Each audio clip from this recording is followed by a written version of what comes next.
So,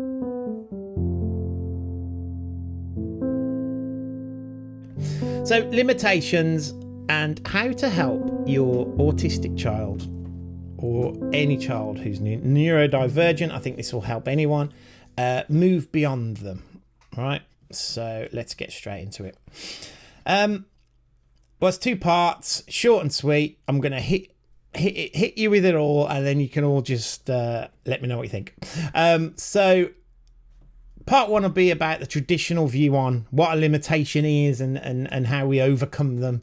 And then I'm going to talk then about autism and limitations.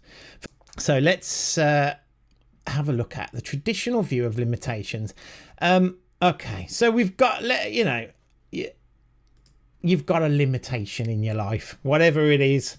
I don't know, you're trying to lose weight, or you want to be a better partner. I don't know, you want to be better at your job. You want to exercise. I don't know, whatever it is. These are kind of the things, if you Google how to overcome limitations, it's always about life beginning at the end of your comfort zone, and you've got to challenge yourself beyond your limits, and you've got to push and push until you reach your dream, and that's where everything becomes beautiful for you.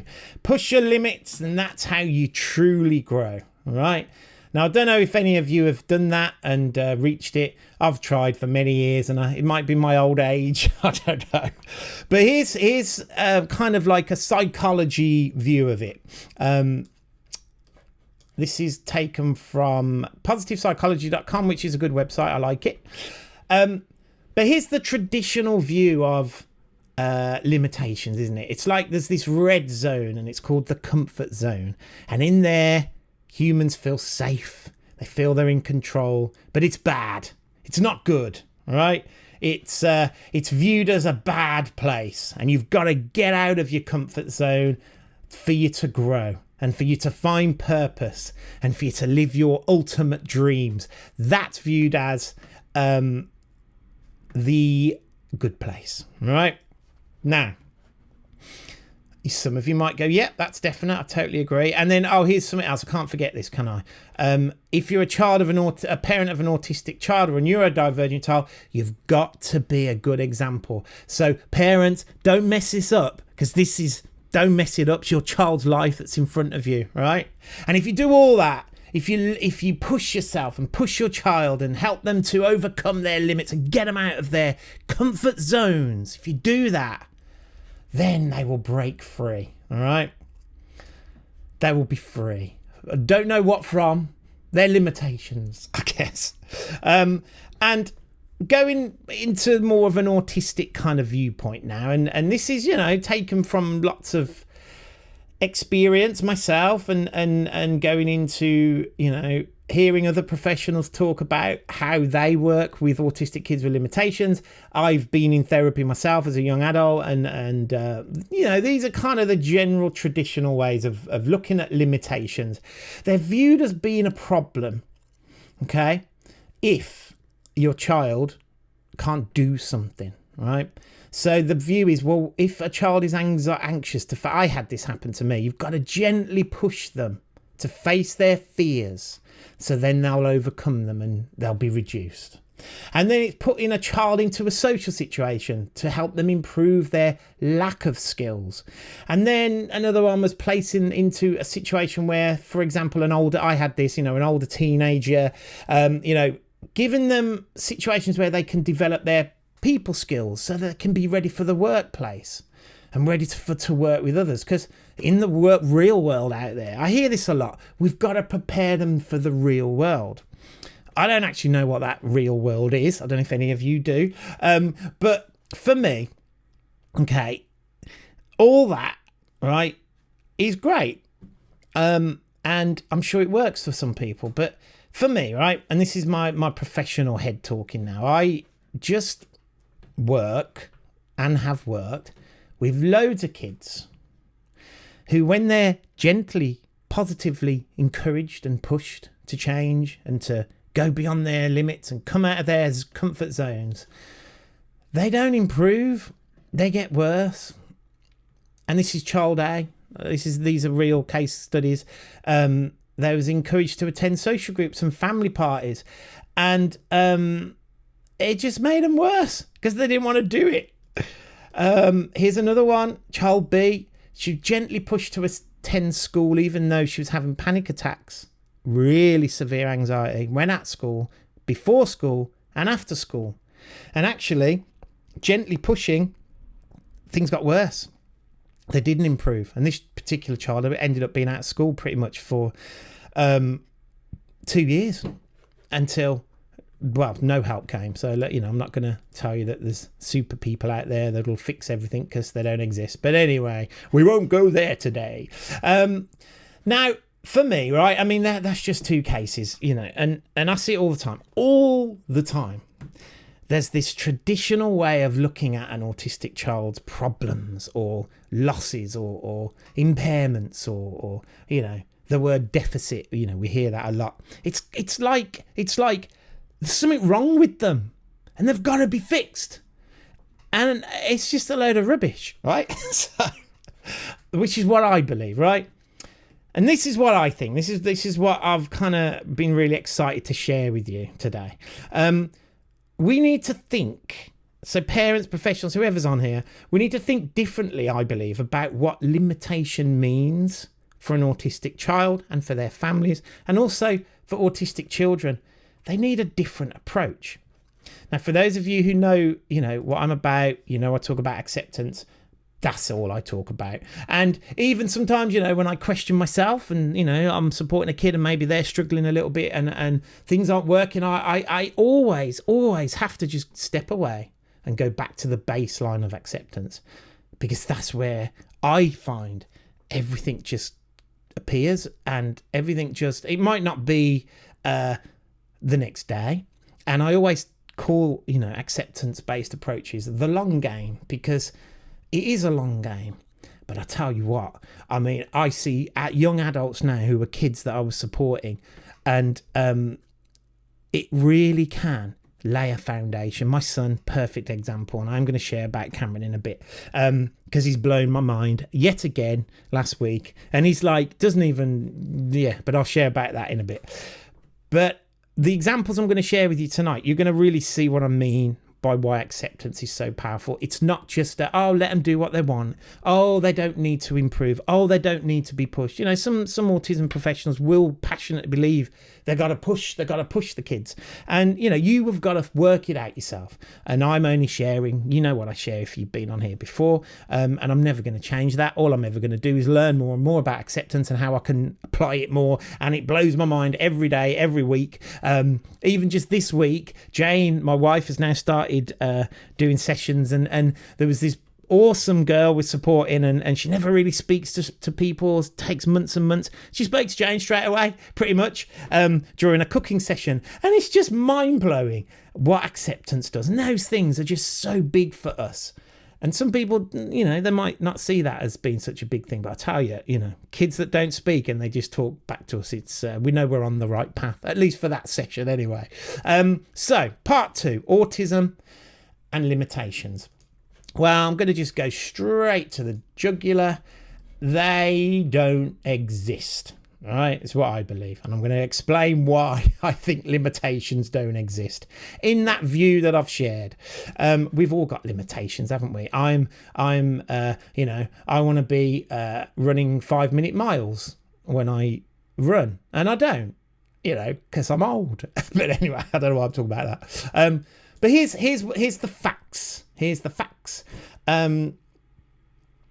What we've got there is, this is what we know now. It's the most recent kind of findings of roughly, I mean, we're never going to, I don't even know what 1.76% of a human means. I'm not that clever.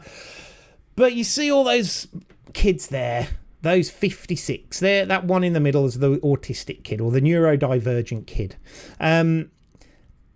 All the others probably respond really well to that.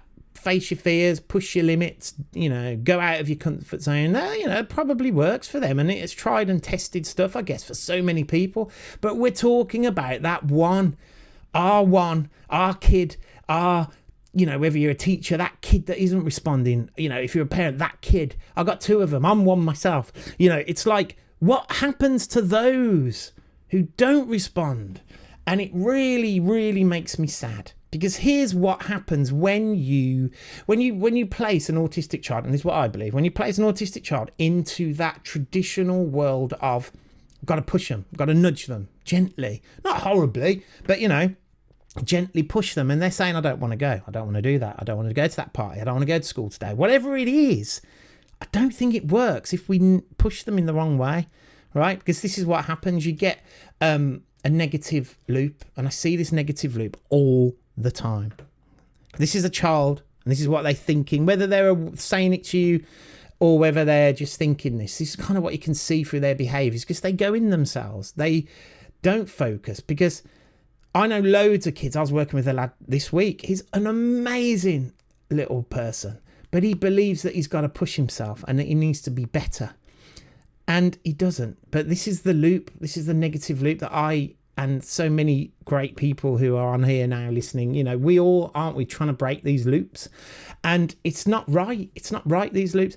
A child thinking it's their fault they don't work, whether that's part-time employment or, full-time employment. You can't think that. I need to change and improve. I'm broke. Something's wrong with me. I need to do things I don't want to do so that I can get benefits from it. My behaviour needs fixing and I must push myself. Now, again, this is me generalising, but I'm focused on that one kid out of those 56, that one that doesn't respond well to being pushed like this. Because this is what I see. Traditional views of overcoming limitations, they're not very effective for so many autistic kids. And many of those autistic kids, what I see, they actually push themselves when they are ready and when they are comfortable. And the thing is, right, as well, this is a little message to parents here, and I see it all the time. You're not told that. I wasn't told that, there was always this hope that there's going to be a day when the sun will shine and your child will be fine. It's not there. It doesn't happen because there's nothing wrong with them. Okay, so if your kid's not responding to professional help or responding to you or responding to anything, it's all right. And I'll explain why I see that in a second. But I had many years of thinking there's going to be someone there that's going to make things all better. And when they don't appear, or when, they come and say, try this or do that or do this or do that, and it doesn't work and you try them, you're left on your own, scratching your heads. And again, this is why we've set up Accepting Behaviour, because we believe we can help that group of people. And if you're one of those people, we believe this stuff works. And I'm not the only one. And this, I share about this quote loads. And so forgive me if I'm repeating myself, but it's just the best stuff, isn't it? Why not keep saying it? Because that man there, he looks very sad in that picture. Once we accept our limits, we go beyond them. And I never ever understood that until, and I won't go on about it loads, I had a nervous breakdown. I pushed myself to overcome my agoraphobia. I was going through an anxious moment in my life, whatever reason, and I pushed myself, and I had this fear of travel. So I went, you know what, I'm going to push myself to my limit. So I went to Scotland, and we got over the border, I don't know what it was called, some place, and I was like, Dumfries, and I'm like, yes, I've done it, I'm cured of my agoraphobia, of my anxiety. And I took my shoes off and I grounded myself in the ground and all that, I did everything. And I even remember feeling elated and jumping up and down in the Highlands because it was heading to Loch Ness. And, we carried on driving. I'm like, I've done it. I've fixed myself. And then out of nowhere, it doesn't matter what the thought was, the most randomest thought threw me to my knees and I burst into tears. And I had the biggest panic attack I've ever had. And it, I don't have panic attacks anymore now because I believe in all this stuff. And I honestly don't. 9 years now, I haven't had a panic attack, and I had them every year for years. I'd pushed myself too much because I'm autistic. I'd forgot I'm autistic. Our pushing needs to be different. And I came back worse, more agoraphobic. I wasn't at work for a while. Oh, it was hell. It was awful. And then about 4 years on from that moment, I started learning about acceptance of anxiety and that it's okay, that it's not there to damage me in any way. And in fact, I can't go on about it tonight because you'll all be bored, but anxiety is there actually as an inside voice to protect us. It keeps us safe. That's the only reason anxiety works. It's like, yes, it can be abnormal and can be off the scale, but the core of anxiety is to say, you're in danger, I want to keep you safe.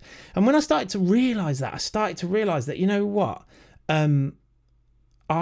it's all right that I feel this way. And anyway, cut a long story short, we decided to go on holiday to Paris, further than Scotland, under the sea, for God's sake. And we got there, and I've talked about this before, but for me, Paris, as a young adult, was the biggest step. Now, most of you are like, duh, Paris, I go there once a week or whatever, I don't know. But for me, that was climbing Mount Everest with no shoes on and no water. It was ridiculously a victory for me because I knew that if I had a panic attack, we'll just come home.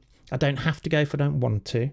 And when we got there, I remember spending a day going, why haven't I had a panic attack? And it was weird. And it took me a day to go, this is awesome. And I came back from that holiday, anxiety, panic attack free in that moment in my life. And I may have panic attacks. They may return. Don't care. It doesn't matter because I know now that that's not what it's about. I don't have to push myself. And that's a good example for me. You might have some examples of your own. But guys, I share this stuff because I want to empower you as parents, as teachers. Don't listen to the traditional rubbish if you think it's traditional rubbish. I don't want to upset anyone. But, it is traditional rubbish. It doesn't work. So here's some quick tips for me that has worked, okay? And I am confident if you try this thinking, you can try it for your family, and I'd love to get feedback from you because this stuff's awesome. So this is the first one. Autistic children need a foundation of acceptance before they can feel comfortable to move forward with something. Now, please don't misunderstand me. I know I can say what I'm thinking and rabble on too much. I'm not saying that if your kid lives in their room and that's all they're ever going to do. No. Which brings me to my awesome son. I don't think he's on. Is he on? Don't know. He is. So he won't think this is a big thing, right? But he's always wanted to be a songwriter because I write songs in my music studio. I've never got a record deal or anything, but it's my passion. I love it. And I keep chipping away at it. And my son's always gone, I'd love to write a song. His voice, oh my gosh.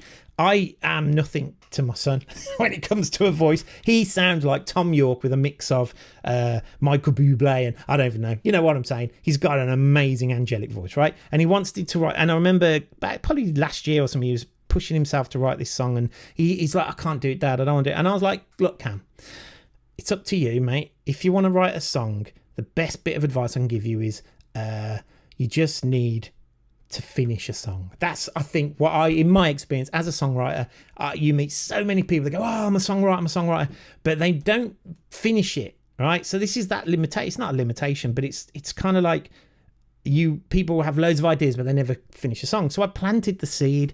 Never said, you need to be better in any way, Cam. You need to this and need to that. So then basically I gave him one of my electric guitars, right? I don't know why I did it. I think he was showing some interest in singing again. So I just, have that. Gave him a little amp.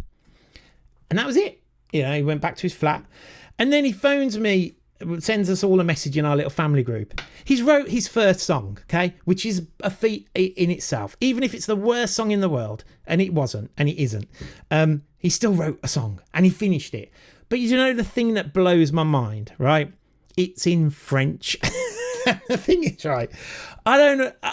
Just baffles me. And Cam, if you're on, you're awesome. It's in French.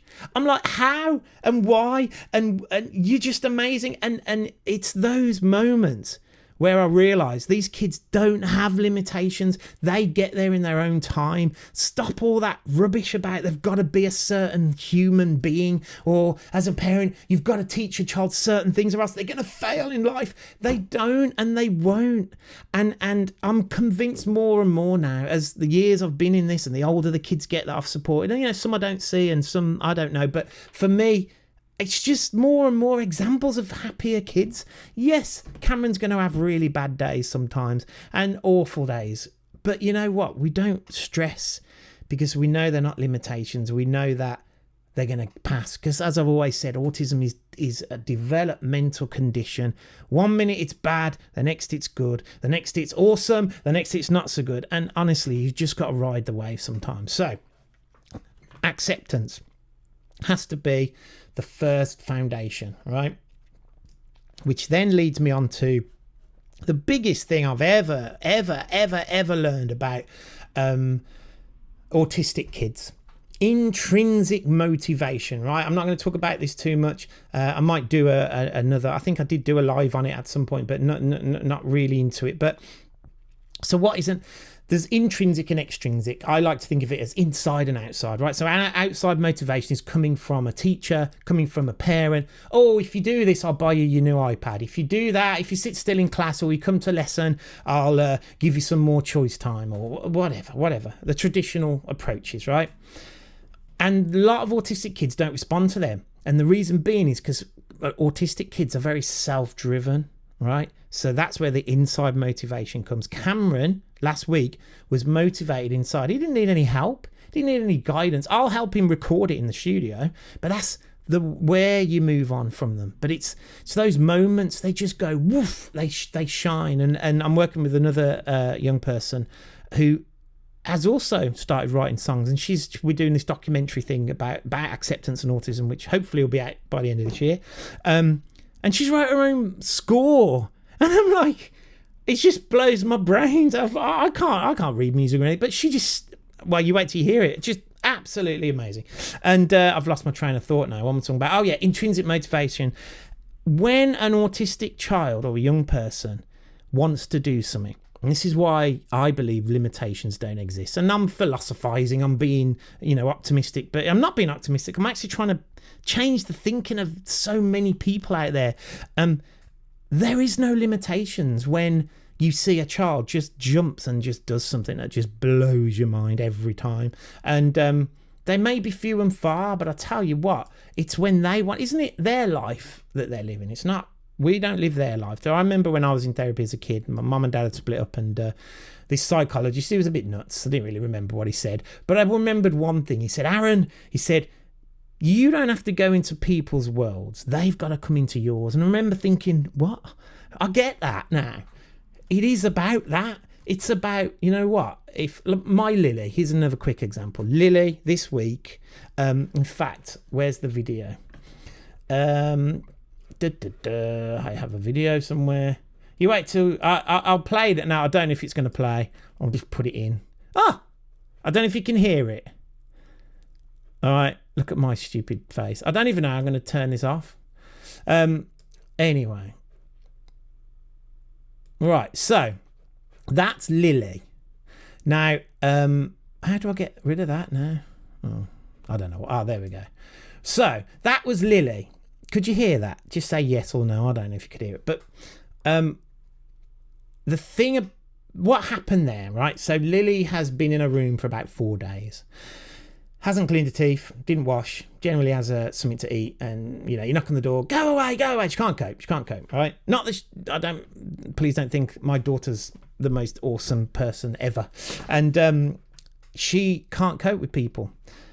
And we bought a dog about 3 years ago, and we said that, okay, you can't hear it. It doesn't really matter. The thing is that we're in a field together walking the dog. That's what I wanted you to get from that video. And we basically had a dog, Billy Buttkiss, and he's awesome. And he's a crazy dog. And we bought him because we thought, rightly or wrongly, who knows, doesn't matter. I think we probably wouldn't have if we were being really honest. Because we wanted to create some normality, and we thought it might help because her anxiety was so bad. And, me and Lily would always go to this pub up the road, the Queen's Head, and go, oh, wouldn't it be great if we could have a dog? Random. So we came home, Jane, we want a dog. And so Jane researched a dog. Anyway, we started walking him as a family, as you do, because that's traditional and what you would expect. But then Lily started having panic attacks because she was worried about things happening to the dog. maybe getting run over, whatever going on. But then she would still try herself. And, you know, I'm being honest with you. Come on, Lily, you know, we're new to this, and we're having a dog. I had them as kids, but we were like, come on, Lily, we got to walk the dog. We got to walk the dog. She couldn't do it. And we quickly learned as a family, it's not that she won't do it or that she's lazy or that she can't be bothered and she needs to learn to push herself from this limit of walking the dog. It's what needs to happen. We know she can't do it. So what we do is I'll say, Lily, I'm walking the dog. Don't do it all the time. I don't tell her all the time. And I'll go, you come in? No. Okay. Mum's coming? No, she's not. Okay. Sometimes Lily can't be on her own. And then sometimes she'll be all right. She'll be in a room and me and Jane will go, the other day, Lily, we're walking the dog. Okay, I'm coming. We were like, okay. Yep, she got up, got dressed, came out. That video there, it's like, I wish I could explain it. Sometimes I can't get it out of my head, what I'm trying to say. It was an amazing achievement that our daughter came out with. Now, it's not a reason for me to go, come on now, Lily, see, you can walk your dog. You need to do it now. Let's do it 3 times next week, and then we'll build it up, and then you can have responsibility, because that's me being a good parent. No. Me being a good parent is continuing to walk my dog myself, and if Lily will come one day, she will. If she won't, then she won't, and that's fine. And we love that and accept that. Having that mentality, Lily knows she doesn't have to walk the dog if she can't do it. She knows we'll turn around whenever she's had enough. But the better thing about that day, we went ice skating straight afterwards with one of her friends, and she was laughing her head off all day. Now, me and Jane, we did have moments where we went, oh my God, not, oh, we've got our child back. It's like, wow, here's Lily today without any stress, without any anxiety. Then the next day, you know, there were some moments of stress and we couldn't go near a room. Leave us alone. But I hope I'm making sense here. It's about intrinsic motivators. Lily wanted to walk the dog, so she hasn't got a limit of not walking the dog. It's just that she has to do it on her terms, right? So, where's my thing? I've lost my thing. Hold on. Almost finished. I've gone on a bit, haven't I? Forgive me. When you realise struggles are not their fault, you realise that limitations may not even exist. And that's what I'm trying to say. Okay. Don't think about your kids as something that they're missing something, because they're not missing anything, honestly. Might not be what you would do as a kid, but it's what they do as a kid that matters, isn't it? And this is powerful, honestly. If you take one thing away from here, it's not their fault. And also this, it's going to be okay. Whatever place you're in right now, it's going to be okay. Whatever place your kid's in. I know it's difficult for parents who worry. I worry all the time about my kids, and I don't have answers, but we don't have to have, we're not put on this planet to know everything. We're not, and we don't know everything about autism, and no academic can tell me they know everything. We don't know it. No researcher can say, oh yeah, we've got this one nailed down. We have not at all. Even now people are saying the DSM-5, it's very deficit written, you know, a deficit in social interaction, deficit in social communication. And now we're starting to go, I don't think they are deficit. I think they're just different. And I reckon we're going to see a big change, because our kids aren't deficit. They aren't lessening anything. They're not. If they can't sit still in class, well, they can't sit still in class. That's not how they learn. If they can't sit with you and eat your dinner because they don't like the sound of food, well, that's who they are. And that's okay. And I think so many more of us now are getting on top of this, aren't we? Which is a good thing. So I'm hoping this will help empower you to carry on with your thing. Which leads me on to this one. There's only one more. They will achieve what they want in their time, not in our time. And that's hard. But I tell you, that feeling of hearing my son's French song, I think it's called, Cam, if I've got it wrong, Dark Wardrobe or something. Just, you wait, we're going to release it. I'm going to do a music video and everything. I mean, it's just amazing. Absolutely amazing. But yeah, so in their time, not our time. And then this reverts back to that little zone thing I told you. For autistic kids, comfort zones are not bad. All right? They're not bad. Let me show you. This is what I think. They have in a comfort zone. So this is a safe room. This is their Xbox. This is their, going for walks. This is their reading books. This is their Marvel, this is their whatever it is, counting trains, whatever it is. In that comfort zone, they need to feel safe and in control. Autistic children do not need to leave their comfort zones until they are ready. That's where I see inside motivations are created and formed. Comfort zones are also a place of healthy and safety for autistic children. It's not an unhealthy place. Please don't think that a comfort zone is an unhealthy place, because it's not. And then comfort zones can be where they start to find their purpose and their dreams. My son writes his song in his messy room, forgetting to clean up, probably forgetting to eat, but he's wrote a song, and that's what matters. What matters is their comfort zones are where they need to be. Guys, don't think you've got to push your kid out of their room, and if they're having a couple of days off school, it's okay. If they can't do it, then it's about the schools and you all coming together going, you know what? There's nothing wrong with my child. They're disabled not in a negative way. They are telling us they can't cope with something. And I think more and more people are starting to realise that, you know what, we've got to start thinking differently. And I promise you, acceptance-based approaches are the ones that are going to start taking forefront. Well, I'm going to keep doing it anyway.